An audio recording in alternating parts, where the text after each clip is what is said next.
কেউ তোমাকে অকারণে কষ্ট দিলে মন খারাপ করো না, বরং তুমি একটা মুচকি হাসি দিয়ে চলে এসো, যাতে সে বুঝতে পারে তুমি অল্পতে ভেঙে পড়া মানুষ নও।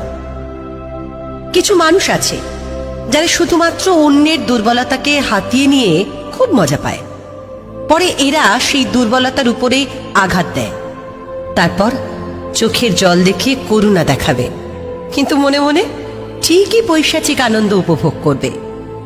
তুমি যত ভয়ঙ্কর কষ্টের পরিস্থিতির মধ্যে দিয়ে যাও না কেন, কখনো কাউকে বুঝতে দিও না তুমি ভালো নেই, কারণ তোমার ওই কষ্টের কথা শুনে বেশিরভাগ মানুষই সেটাকে পুঁজি বানিয়ে অস্ত্র হিসেবে তোমার জন্যই ব্যবহার করবে। প্রয়োজনে সৃষ্টিকর্তাকে ডাকো, তাকে সবকিছু খুলে বলো, তবুও দুনিয়ার কাউকে নিজের কষ্টের কথা শেয়ার করতে নেই।